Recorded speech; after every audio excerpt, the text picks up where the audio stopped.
Yes boys, what's going on guys? Welcome back to the channel. We've just had patch 1.13 and it's been a really big one. There's been a lot of changes and there's been a lot of changes to my Bloody Mary Blood Mage build. First off, the Rakshasa's Great Katana has had a buff to the weapon art. It comes out a lot faster now, which is really good. And also the Furious Blade of Ansbach. It's finally been fixed. It does a lot more base damage and it finally does that bleed build up that it was always meant to. The Impenetrable Thorns has been nerfed as well. It does less damage, less bleed build up, but it now tracks our opponents, and I decided to try this on the build as well. It's not OP anymore, I think it's just a good part of the kit, and I've also decided to add Briars of Sin back onto the build, so I really am going back to that true Blood Mage style. I've still got all of the original bleed incantations on the build that have always been there, so it's really become back to its original kind of style, which is a true Blood Mage. Here's the stats, the information about the build, just in case you want a reminder. But that's it guys, that's the changes, so let's get into the invasions and see how we do. Let's have it.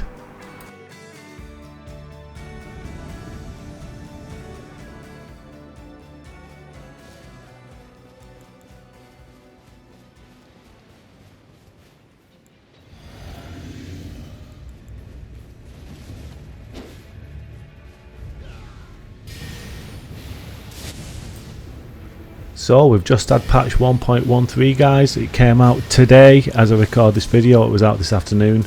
I've been at work today but I couldn't wait to get home, try some of these changes out.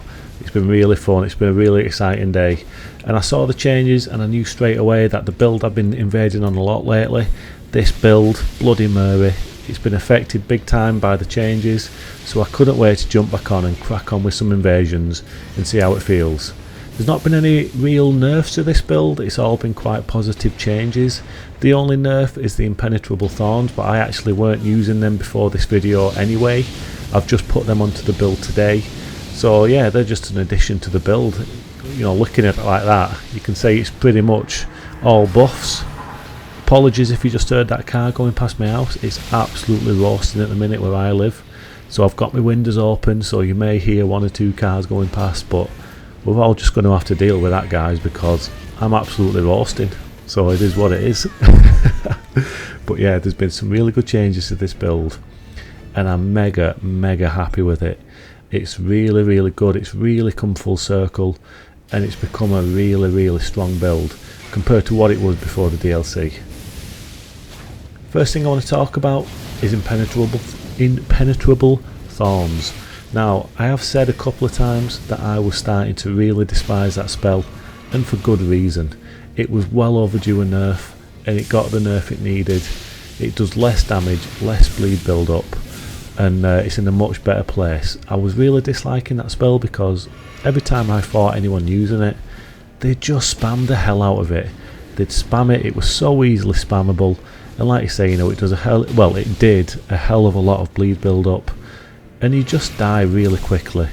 You know, I don't think it would have been too bad from an invader's point of view if you was an invader using it against a gank, but it really becomes a problem when you get one person in a gank using it and then you get the other one or two people chasing you down while the other one stands back and just spams Impenetrable Thorns, and it was really becoming a bit of a problem and I really didn't like fighting against it. But it got the nerf, less damage, but it got a little bit of a buff where it's tracking the opponent, so I decided today now was the time to try it on this Bloody Mary build. So I put it on and I found that, you know, it's definitely not OP now, it's just a really nice part of the kit, mixing it into the other spells and the other incantations. Just a nice way to keep that bleed build up ticking along, and it really does fit well on the build and I'm actually quite enjoying using it, so I'm glad I put that one on. Next up is the obvious one I want to talk about, and that is the Furious Blade of Ansbach. It's finally been fixed guys, it's finally been fixed. I've always been meaning to put that spell on this build. That's what my arcane investment is for on this build. I've got, I think you need 27 arcane to use it. And up until now it's just been there waiting to be used. I got the start investment ready because I knew I wanted to use it, but obviously, wow, I nearly fell off the ledge there, did you see that? Obviously I knew it was bugged, so I never went and got it. But you know, I knew it was getting fixed, so I went and got it actually last night. I went to the final boss, killed the final boss, and got the spell ready because I had that little sneaky feeling. I had that sneaky feeling that a patch was coming. A patch was coming, and I knew it was going to be fixed. I had the feeling in my loins, guys. My loins were tingling for a patch. So I went and got the Furious Blade of Ansbach, and what do you know? Today we got the patch, and it's fixed, and I can finally use it as part of the build. It really suits the build. It's just a perfect incantation to add. It matches all the other incantations I'm using, and again, you know, it's a bleed incantation, so it belongs on this build. Bloody Mary. I'll get some good use out of it. You could see the first invasion I actually managed to kill the host with it at the end, so I was really pleased with that. Now, it's not an amazing incantation. It's definitely not up there as one of the better ones, that's for sure. I've used it all night tonight, and it's quite a difficult incantation to land. You've got to time it right. It's not the best tracking if they're like angling around you as they're running. You can easily miss it. It's got some good range. It does lunge out quite a far way, but like I say, you know, it's not the best spell, but it's a welcome addition to any kind of bleed build that already uses some other bleed spells. It's definitely a good addition. I mean, just look at it. Just look at it. It looks so goddamn cool, man. It looks so cool, so I'm more than happy to use it. It's a welcome addition, guys, and it's just so stylish. And like I say, it was always my plan to use it, so wow, flipping heck, big motorbike just went past then, guys. Did you hear that one? Huge motorbike just went past my house. I'm sorry, I do apologise, guys. I live on a main road. I get loads of traffic coming past. But like I say, it's mega hot, so I need to have my window open or else I'm going to melt, and I don't want to melt, so my window's open. So we're going to hear some traffic. It's just how it is, and I do apologise. Oh, it can't be helped, guys. So like I say, you know, I've got the Impenetrable Thorns on, and then I was using the Thorns, and I thought, why not add the Brides of Sin back on as well? Now, if you've been following my channel and you know about this Bloody Mary build, you'll know that initially, before the DLC, I made it and it was a true blood mage. It was a mix of the incantations, and I had both of the Briar's spells on there as well. So it was a true blood mage. Only before the DLC the stats were a little bit too spread. The build was lacking in poise, it was lacking in defences, and it really weren't feeling strong. But when the DLC came along, I've made a few nice changes, a bit of different armour, some much better weapons, and now the build is in a place where I've decided to bring it back round to its original style, its original kind of flavour with the spells and the incantations. It's back where it once was, a true blood mage. So because of that, I've added the staff back on as well. It's the staff that actually buffs the thorn incantations. So I'm switching between the seal and the staff, depending on the situation, depending on which spell I want to use, whether it be a spell or an incantation. Now initially, when I started redoing this build in the DLC, it was my plan to use the Staff of the Great Beyond. Obviously, with that I wouldn't have to worry about switching out a seal and a staff on the same build, because as we all know, you can use both with that staff, so I was planning on using that. But this is a what level, I think it's level 167 build, it's not 168, I'm pretty sure it's level 167.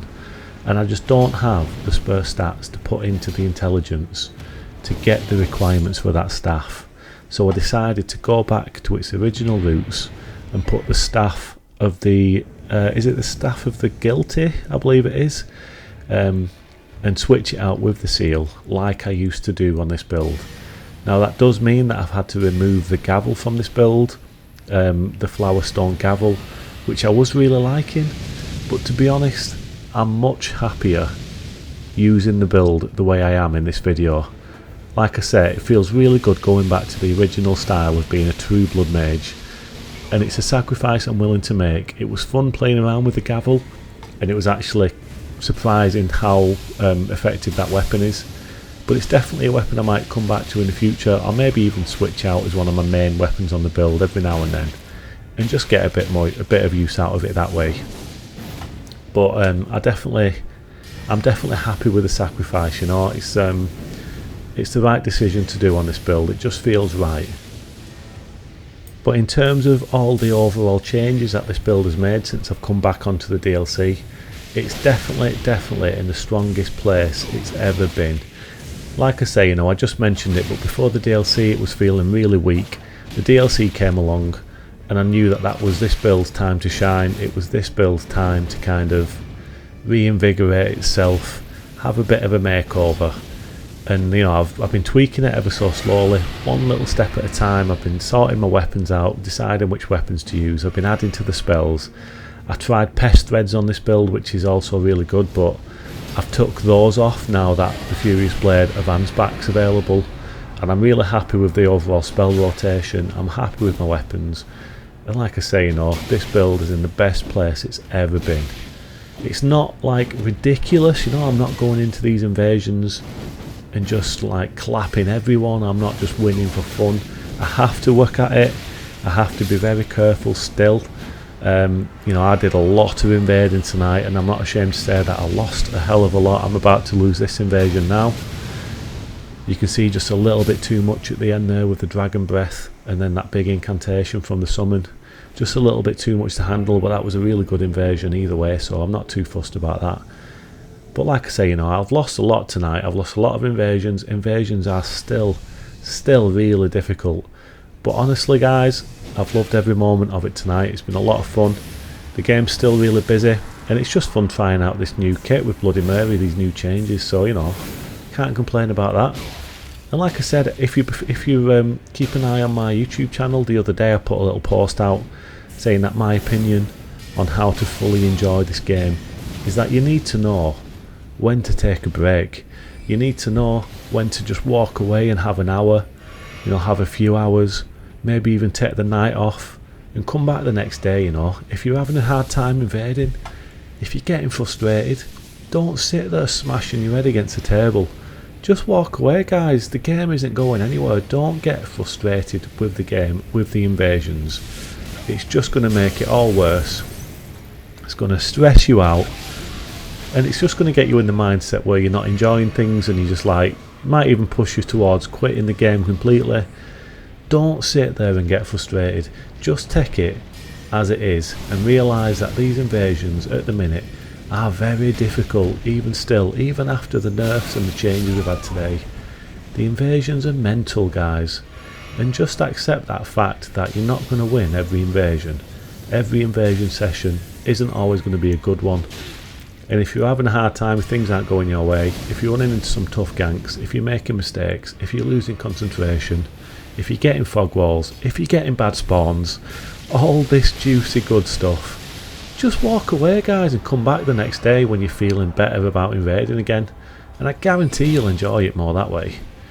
That's what I usually do, you know. If I'm not enjoying it, I'll just walk away and I'll come back the day after. It keeps everything fresh, and it stops it from getting stale, and it stops you from getting stressed out playing a game that you should be enjoying. So that's my little slice of advice for the day, guys. Do with it what you will. Oh, look at that kill on that horse. Bit of damage there with the Furious Blade, and then we finished him off with the Claws of Night. Now they had a change as well, the Claws of Night. Both of the weapons on this build have had a nice little change. The weapon art on the Rakshasa's Great Katana I mentioned in the intro, but that comes out a lot quicker now. It's been sped up, which can be really good in fights. I've noticed it quite heavily tonight on the invasions. It's made a big improvement to it, no doubt about it. Really good positive change for that. I don't think it actually needed it. I think it was in a really good place as it was, but yeah, we've had a little improvement to that. The Claws of Night, I believe they've had some damage taken off the Ash of War. I think it was bugged. I think it was doing too much damage. It weren't intended to be doing the kind of damage it was doing. But to be honest, you know, I've not noticed too much of a difference. The only reason I was looking to use the Ash of War on the Claws of Night anyway was to keep the bleed ticking up in the invasions.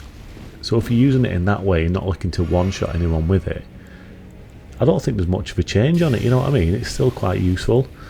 So yeah, overall, like I say, it's not had too many nerfs this build, which I am very happy about because it is so much fun to play. And watch this, nice kill on the host. And what do you know, we killed our friend Ansbach. It was a bit of a furious blade off then. Me against the original Ansbach. It was a pleasure, my friend. Thanks for your spell, and I'll see you later. I'll see you next time. Now this was a bit of a weird invasion. I wasn't sure what was actually going on when I spawned in. These two are just trying to like knock each other off the ledge. But you know me, guys, I'm not one to just stand back and let people play silly beggars, so I just go after this blue here because we all know that I absolutely hate blues. So I go and kill the blue. I notice in the background that the fellow invader there gets knocked off the ledge. And now it's time to show this guy what Bloody Mary's all about. I ain't going to play your silly little games. I ain't going to try and knock you off the ledge. I'm going to try and bleed you out. Because I'm Bloody Mary and that's what I do. You must have said my name 3 times in a mirror, my friend, because you're about to get slaughtered. You're about to get slaughtered by the one and only Mary. Mary of the Blood clan. I don't know what that means. But Mary of the Blood clan, that sounds pretty good actually. But look at this guy, he's using the vanishing spell, and that had a nerf as well. It got reduced in vulnerability windows, I believe.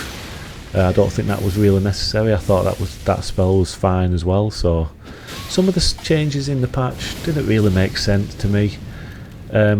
Why do we need a buff to the backhand blades? They got a buff to poise damage. There were some other weapons that got like little buffs that I didn't really think were needed. But it is what it is, you know. You got to just accept. You just got to like be grateful that we got a buff and we got the solid changes that we did. I think a lot of weapons that did need buffing got buffed. I think Euphoria is one. I've not actually tried that weapon yet, but I'm glad it got buffed because I know that it was quite weak. So that's definitely on my radar to try out in the future.